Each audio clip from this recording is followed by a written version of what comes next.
Hi, good evening. Good morning, Rupert. How are you doing in Oxford today? Hello, Anis. And yeah, good to speak again. And as you can see or guess, I'm still in Oxford. And yes, everything is in the UK. The coronavirus is still pretty intense. But we had our first bit of good news yesterday. And it seems that for the first time, the number of coronavirus related deaths in hospitals has come down significantly. So before we were having like almost 1,000 deaths a day. It was about 900 a day for the last 10 days. And then yesterday it came down to something like 400 and something, which is the first significant decrease. So yeah, fingers crossed, this could be the beginning of the end of this wave, I should say. How about you? We haven't still seen a considerable reduction in the rates, but we hopefully over the next 10, 15 days, we expect to see some kind of reduction. But there's a good chance that the lockdown might get extended further in Mumbai. So that's what we're hearing from various news sources. I'm not sure if it's reliable, but Yeah. that's what we're hearing. Yeah. Well, it's interesting because I mean I've been in lockdown now. I mean we're officially in lockdown about 3-4 weeks in, but and before that I didn't really leave my home for about 10 days beforehand. So I haven't left my home. I haven't sat in a car or public transport for about 6 weeks now. it's it's brilliant for being with the family, but obviously it's coming at a very high expense of the economy and everything that's going on at the moment. Cool. That brings us to our today's topic, which is about financial freedom. I mean, one of the topic that has always concerned middle class individuals like me, and well, it's about how when do we achieve financial freedom, and what is a magic number? And this question is going to be even more important after the market opened up. I mean, we may have to work extra hard, or whatever we've lost over the last few months have to be gained back. So a whole bunch of questions are going to be there when it comes to financial freedom. I know you've been tracking the financial freedom aspect for the last so many years through your work internationally and in China. So before we start off, what do you think? Why do you think it's important to speak about financial freedom? What is the relevance of a magic number? Could you explain a bit more about all that? Yeah, no, thank you. I mean, last week we talked about philanthropy, and one of the items that comes out of philanthropy is that you have to have a certain, you know, to do big philanthropy, you have to have a certain amount of money yourself. And so financial freedom, I think, is something that everybody is interested to achieve. And there's different stages to financial freedom. I mean, the way I've categorized it, I think you've got an entry level stage, you've got an advanced stage, you've got a national stage or nationwide stage, and then you've got an international stage. I put them four different levels of financial freedom. And I think it's everybody's dream. I mean, why do I work? I want to work so that I don't have to have financial worries. And that's the essence of what everything is about. And I want to also work to have a meaningful job. I want to work because I like my job. It self-fulfills me, and it is good for society. So there's a number of sort of different elements here. I mean, if we just look specifically at the financial freedom, how much is enough? And I think one of the things that comes out of doing the rankings of the most successful entrepreneurs in the world is that it's blatantly obvious that anybody on our lists, they are way beyond financial freedom. If you've got 100 million pounds or whatever it is to be the cutoff on the list, or 1,000 crore in India, it's something like 2,000 crore to get onto the top 2,000 people in China. These guys are way beyond financial freedom. And yet people sort of confuse. I think, you could almost argue there's a magic number, and we're going to talk about those numbers in a minute. But you can argue that there is a magic number above which it makes no difference whether you've got a billion, 10 billion, 100 billion. It is irrelevant. The magic number is the magic number, and we'll sort of go into that. But so that's my logic. I think everybody is working. A lot of entrepreneurs have gone out and have built a business, but really, what's your objective? What are you trying to do other than, of course, change society for the better and self-fulfill yourself? But financially, how much do you need? What is the magic number? So that's how I see it. It's a huge topic, and everybody who's a student sort of wants to set out with a view to becoming financially free in their life. If you've been working for 20, 30 years, and a lot of people in England, they work all their lifetime. At the end of their lifetime, they own their house without a mortgage. They have a certain amount of financial freedom. So I guess that's the purpose of what we're going to be talking about today. And from your perspective, what are the kind of variables that you look at when you arrive at these numbers? Is there anything specifically that you know that you want to that you touch upon? Are there any points on that? If you could elaborate, that'd be great. Yeah, I mean, financial freedom, if we look at what are the main things that you need in your life, again, we're only going to be looking at the financial side of it. So we're not looking at family and all the other meaningful things in life, but just purely on the financial side of it.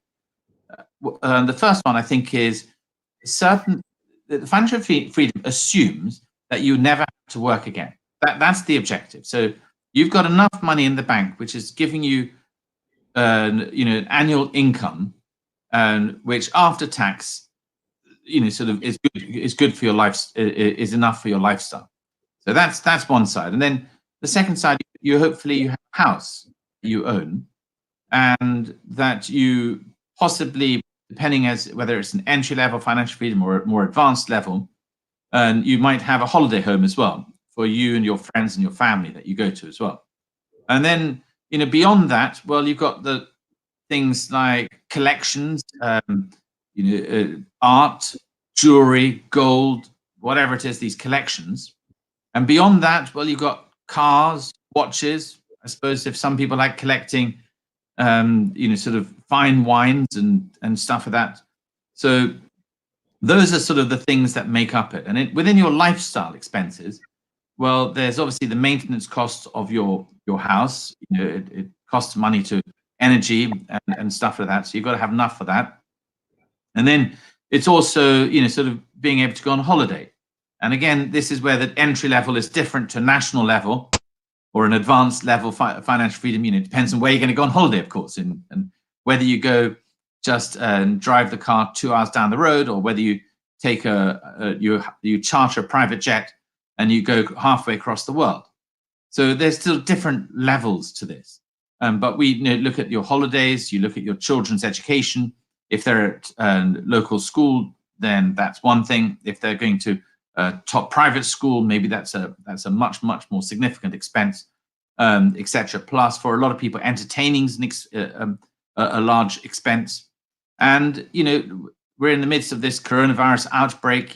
Healthcare is the major expense normally. Most young people have to spend very, very little on their healthcare, but as you get older, we inevitably have to spend money pretty much on our healthcare. And so those are also part of the living expenses. So financial freedom assumes that today you stop work, you've got enough to live. And so we've split them, as I say, into entry level, which is this is what most students would dream of, to having got to entry level, what's the next level? It's called an advanced level, financial freedom. And it is funny because the more I've done a lot of interviews with people on this subject, and you ask them, well, what do you think is enough? And you ask somebody who's a student, they go, oh, entry level, and that's it. But when you get to entry level, it's like advanced level. And when you get to advanced level, well, it's like national level. And then when you get to national level, well, believe it or not, there's another level above that. And I'm sure there's even higher levels as well. But I think for the purpose of today, let's just focus on those 4 different levels. Back to you, Anas. Very interesting. But one word of caution before we will start the discussion is financial independence is highly relative to an individual. So all we are doing is just trying to understand what it could be from a generalist perspective. So with that word of caution, I think we should possibly head on directly to the numbers, and would love to know what those numbers are. And would you want to do a comparison between what's in China and the rest of the world in India. If we can give some sort of high-level overview, that'd be good. Yeah. Well, roughly speaking, and the rule of thumb is that half of your at the advanced entry and advanced and national levels is half of your assets. First of all, the assets have to be in your own name. They can't be company wealth. So you might own a business that is worth a lot of money, but unless you've actually taken money out, you're not going to be financially free, because you can only you've got to actually have money out of the business. So I think that's the first point. So second is that, well, most of it is most of the fixed asset wealth is in real estate. So is owning your own house. So at an entry level, and we've done one for India, which maybe Anas you can talk about in a bit. We assume that you rent houses because you don't need to own a house. For the advanced level, and again, we can do comparisons between China and India because these are the two mega countries of the world. But at the advanced level, in a tier 2 city in China, you're looking at roughly speaking about $5 million US, and to achieve sort of financial freedom. That's 35 crore, I think, if my calculations are roughly correct. So in a tier 1 city in China, which there are only 4 tier 1 cities officially, which is Beijing, Shanghai, Shenzhen, and Guangzhou. Some people might add in Hangzhou, but let's just say tier 1 city in China, it's roughly speaking double. It's like $10 million US or 70 crore. So that just sort of gives you a flavor. And how's that built up? Well, that's at an advanced level, you probably can buy a 250 to 400 square meter apartment or house, and in a good place in the city, not the most expensive house in the city, of course not, but in a good place in the city, in a good postcode, and so that's sort of the main bulk of it. Of course, it's going to have stuff in it. It's going to be well decorated. Hopefully, you have a piano, you'll have some art, and you'll have a couple of cars to go with it. But that's basically the numbers. So if you're a second tier city dweller in China, then you should probably aim to have at an advanced level $5 million US. First tier city is $10 million US. If we then go up a little bit and we go to a nationwide level, which is basically, right, we're going to up it all, because people who get to the advanced level, they've got their, say, in a big city like Beijing or Shanghai, you've got your $10 million. Well, how much more do you need? And then I just started doing my calculations here. It came out, it's kind of scary, at about $20 million US. And the bulk of that difference is a bigger house, plus also owning holiday homes. So, in China, people want to, if you're living in a big city, they tend to like to own a holiday home by the seaside. And in the UK, people tend to like to be by the seaside, and if they can be, they would, or in the mountains. Those are sort of the two places. And pretty much, I think the rest of the world is similar. You either want to be by the seaside, some families like being by the seaside, or some families like being by the mountains. So that's the national level. And that's maybe having a slightly larger house in the city center, having maybe having a house for your parents, because in China, a lot of the younger generation, they end up buying houses for their parents, and then maybe having a holiday home. And then, when you get to a certain stage, then you also will start finding that your schools will call you up and say, hey, Anas, you've been very successful, you're on the list, and maybe you should be making a donation to your school, and you should be doing more philanthropy and stuff like that. So those are the sort of 3 levels. So you got advanced level, second tier city is 35 crore, first tier city is 70 crore, and then at the national level, if you're really going to be being in a really, really high lifestyle, is about $20 million US, or roughly speaking, 150 crore. We'll talk about the international level in a minute, but that's the sort of numbers that I've come up with. Do you want to go through some of the numbers that you came up with for India? Yeah, so India is very interesting. Again, a word of caution. It's very relative to the city that we look at. For example, we whenever I say a tier one city, I possibly look at the tier one part of the tier one city. So when I talk about a tier two, like Cochin, I speak about the prime property, the prime area of Cochin. So, I, based on what I've seen in India, I've classified the segment into two. The first one is those sort of individuals who would like to own a house, own an apartment. And second is those kind of individuals who would like to just rent an apartment. For example, me, I would never buy an apartment because I think it's considering the yield of India, it's actually a very poor investment choice, and I definitely would stay away from buying an apartment in India.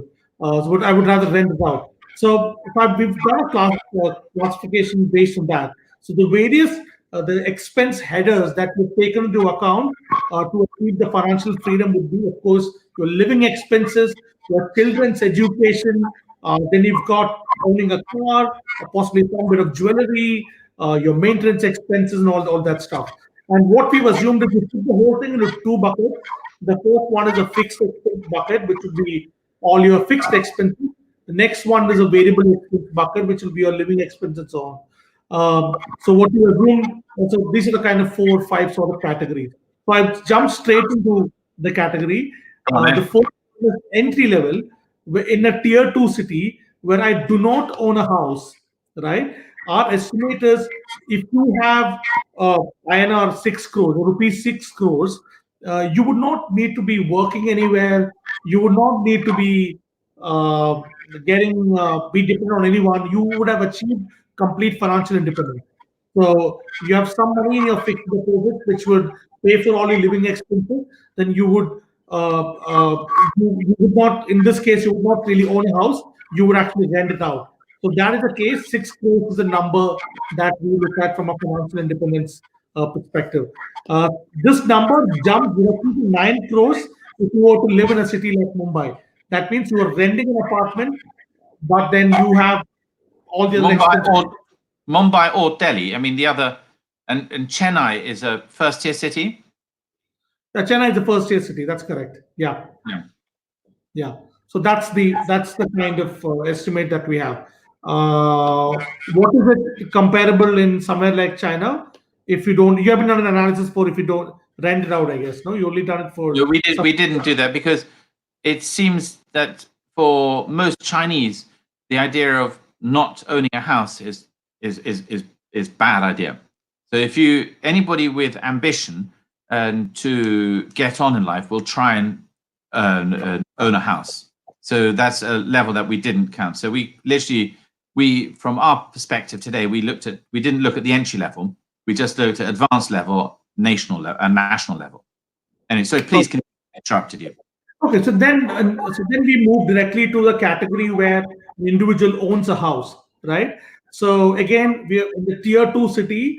The number is about 9 crores. If you have to have a good 4,000 square feet apartment and a good living lifestyle and so on at the advanced level, which would be categorized into high net worth individual, this is coming to about 9 crores. And when you move that number to a tier one city like Mumbai for an advanced HNI, not so UHNI, but something like an HNI category, that number is 9 crores. So your financial independence starts with 6 crores in a tier two city and 9 crores in a tier one city. And then we go to the UHNI, which is so-called not the billionaire category, but somewhere between the UHNI and the billionaires. And our estimators at a national level, anybody who's super rich, ultra high net worth individual, for them to achieve financial independence, which would be to drive in a Bentley and take a chartered flight or go for a skiing vacation every year and so on. For them to achieve a financial independence is about 110 crores, 110 crores. So that's the number. And at the end, at an international level, for a billionaire, someone like for someone like a billionaire, for them to achieve financial independence, that is the point beyond which they don't find much value for money is roughly about 300 crores. So that's what like Yeah. that. Yeah. So And, that's and kind of no, thank you very much, Anis. I mean, the the the international level, and I think this is a really interesting point, is that, and I did my calculations here. I mean, I assume if you're an international financial freedom, forget the word billionaire. It's not even for billionaires. They live a different life, I think. But I think for those who want to have everything you could possibly imagine in a tier one global city like London, like New York, Hong Kong, or Mumbai, or wherever it is, if you want a really top thing, then you need to sort of like then the and this is almost voyeurism, I suppose, when you talk about these things. But four houses, I've assumed. One is a house that you have in the city centre, which is probably a really, really nice one, 400 to 600 square meters. Second one would be a house about an hour and a half out of town, but a family house that you would use at the weekends regularly. And then the third and fourth would be one in the mountains and one by the seaside. And so those are the four sort of houses that we would assume that you own. Now, in a first tier global city, and like London, that sort of house is going to set you back probably around 15 million US dollars. For the secondary homes, we've assumed 5 million each. So just on real estate alone, you're looking at having put away best part of 40 million US dollars. And then and then of course there's art collections, there's various collectibles, let's just say. And then on top of that, you've got your living expenses. Now, maintaining four houses is more expensive.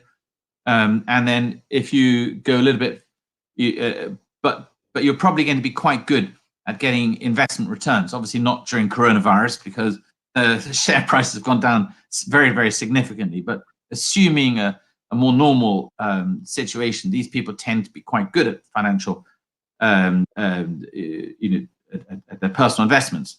And they can probably achieve an after-tax return on investment of about 7%. And so they probably need another 10 to 15 million US dollars there. So the overall number comes to about 50 million US dollars, which we worked out at just under 290 crore. So anything, and what we're saying here is that anything more than this hugely ridiculous number, I mean, very few people in the world ever get to that, but anything more than that, it's irrelevant. I mean, whether you had 290, if you got 291 or 2,900 or 2 million, or whatever the numbers are, it's irrelevant. The only way that you can use it is you can't buy anything bigger because you don't need anything bigger. I mean, look at, Warren Buffett. He apparently lives in the house that he was born in, pretty much, or that he was grown up in. He hasn't expanded. You just can't use. You can only have one bed to sleep in at night. You can only eat one meal a day. And even if you're entertaining 20 people a day, you can only spend that much. So the idea is that anything more than, call it 50 million US dollars, which is a crazy big number, is irrelevant. And this is the point about the rich list in a way, because all these people on the list have gone beyond that number. And so for them, sort of what is it that drives them, motivates them, and what do they use their money for beyond that? And because obviously when you're talking billionaires, sort of somebody got 50 million is relatively speaking quite a small number. And so what are they going to do? What is Jeff Bezos going to do with all that money? Hopefully a lot of people would like him to suddenly donate a lot to charity. That's a very meaningful charity. But I don't know what else he can do with it. So anyway, that's the international thing. And I suppose it's kind of it's amusing in a way, because we've talked about an entry level financial freedom and advanced level. Those who don't have anything, they always dream of the entry level. It's like that million US dollars sort of idea, the old American dream. Then you get there and you realize actually it'd be nice if I had a bit more. Then you have a national level and there's a bit more, I want to be an international level. Now, and so those are the sort of the four different categories we've got. I want to just say today, this is a world exclusive. We've never put these numbers out for India today. And so this is an exclusive that you're watching if you are watching. But yeah, but Alice, I've got a challenge for you, because I saw that you put that you're assuming that these Indian, successful individuals can achieve a 6% return on investment. It is after tax. Do you really think you can make that much? I mean, assuming a normal market, rather than where we are. I mean, I would have thought certainly in Europe, if you could make a 5% after tax, you've done really well. But you're talking India is 6%, and on average. What do you comment about that, and what are the sort of investment trends of the Indian high net worths? Yeah, so this is basically the survey was done about a few months back when the world was normal and India was supposed to be not so much of the pro-recession mode of growth. So if India were to grow at 6.57%, right? I mean that is a GDP growth, and you had another inflation on top of it. It's another 4% or 3%, 4%. So nominal rate of growth of GDP in India is about 10 to 11%, right? So it actually the 6% growth of investment, the real growth, the nominal growth of investments is actually low. I would say this number would be actually more if you were to look at it from a India growth story perspective. But now that this new pandemic has come into picture and so on, we would really one would really would love to see how it is all going to shape up. But I think 5.5 to 6% for these kind of guys who can definitely make investments in a country like India, and also who can possibly get advice from a wealth manager who can at least protect the capital, which would be to beat the inflation at 4 to 5% and achieve a couple of points growth. It's not difficult in India. Yeah, no, interesting. I mean, and then we also looked from a Chinese point of view, just doing more comparisons. I'm interested what you found for the survey that we did in India. Is for the Chinese, their preferred international destinations of buying property is number 1, LA, number 2, New York, number 3, San Francisco, number 4, Boston, number 5 was Seattle. So literally top 5 international destinations for the Chinese high net worth individual, all in North America. And then you've got London, and you've got Singapore, you've got Toronto, Vancouver, Sydney, and Melbourne, and they basically make up what I call like the sort of Big 10 or Big 12 and destinations that Chinese want to put their money in. And so pretty much North America absolutely rules, or it certainly, this is stats sort of, the trade war between China and America is getting worse at the moment. So those are probably changing as we speak. And London, I think, has gone up, and North American countries, cities have come down. But in terms of cities, those are the cities that we've identified. What about for the Indian high net worth individuals too? Let me show the number and put that in the presentation here. I'm sharing my screen. Can you see the numbers here? Yes. So India, the preferred overseas investment destination is the UK. I mean, around 20% of our survey respondents opted for UK, followed by Singapore and then Canada. So that's what our HNI survey And respondents. I think UAE and Saudi are relatively close behind. That's correct.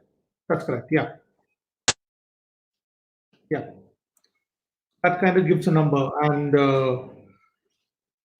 yeah. And so, when we look at, again, and this is just something that we should perhaps mention, is when we look at what people invest into. So this isn't the house that you own.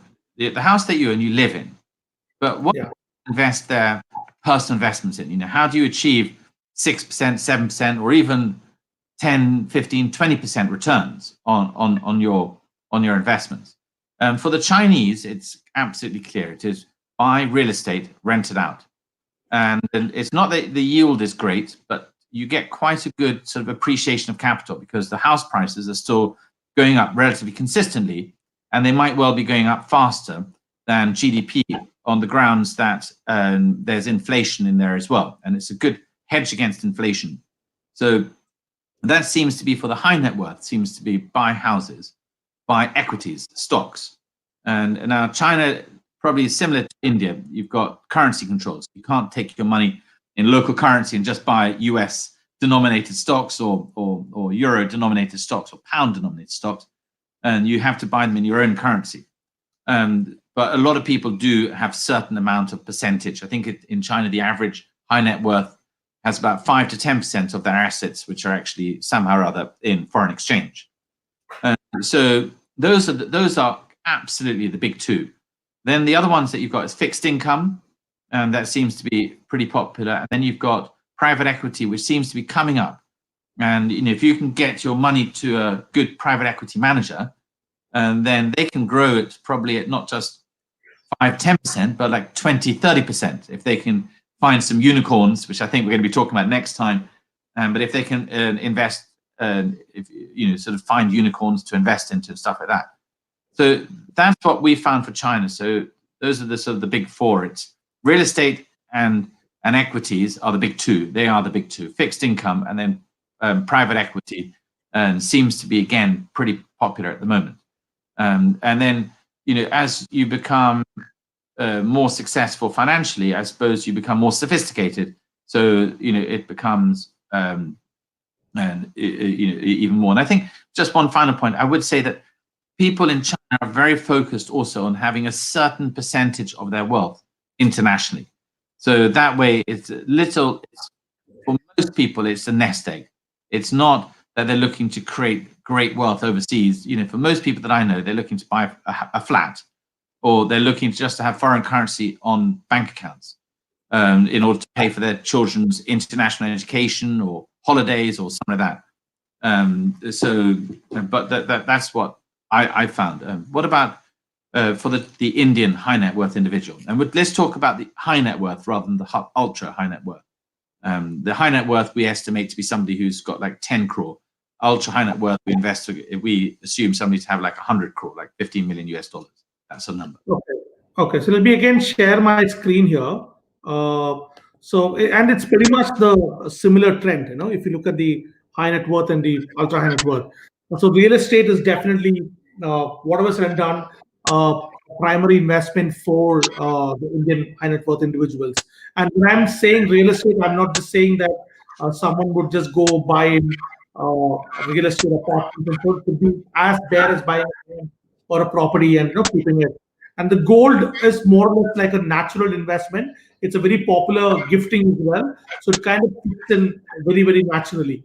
Then, of course, the equity comes third, followed by all the other guys like fixing and so on. So that's pretty much the trend in India. It's not like in China where equity takes the top position. Our equity market is still very young, but in no time we could expect this to kind of change in the next 5-10 years with all the technology that is available. So it's real estate, gold, and equity. That's what the and I would also like to. No, I mean for me, it's very interesting to see gold so high, because for the Chinese high net worth, gold is an alternative investment, but it might rank down that number 7 or 8 or 9. It's probably right at the bottom of the top 10. But you're telling me that the Indian high net worth individual would probably put more of their assets in gold than into equities. To me, that's a really big news. No, it's not really a focused allocation of investment into gold. It's also because gold is very auspicious from an Indian perspective. So there is a natural allocation to gold on a yearly basis. So maybe when the questionnaire was being filled, it kind of became an obvious choice from ticking the gold thing. All the weddings, the gold is a great gift. So it's a very, very common thing from an Indian perspective. Yeah. Go on. Yeah, so that's one interesting point I wanted to tell you. Yeah. Okay. Well, I mean, I think that sort of almost summarizes sort of what we're talking about today. And yeah, I think the purpose of bringing up this topic at this time during the coronavirus outbreak is that a lot of people are rethinking. A lot of my friends are rethinking what is the point of working. People find that in lockdown, they spend more time with their family, and they're able to concentrate on things outside work. They put time into things that possibly they didn't expect to put time in before. One of my neighbors here in Oxford was telling me, if this is what retirement's like. Apparently everybody's just able to spend more time at home and such. And whilst you're thinking about this, then there is an element of what's the point of work? Obviously, there is a sense of self-fulfillment that has to be right up there. There's also a sense of I want to do something for my community or to make the world a better place. There is a sense I've got to feed myself, my family, and the people close to me. But I suppose the topic of what we're saying is that, well, let's say you put you're never you it's not that everybody, most of the entrepreneurs that I know, they just continue working until they drop. So very few people actually retire. But the academic interest of financial freedom means that when you hit these numbers and the ones that we've talked about, it means that you can think about just doing things that interest you. You're no longer forced to do something that you just have to do in order to feed yourself and feed your children. And I suppose that's sort of what we're talking. And I think when people start focusing on what really interests them, and you might well find that society will become stronger and better, because rather than running the treadmill, you're able to focus on stuff that actually you really love. And if you really love it, the chances are you're going to make a really good show of it.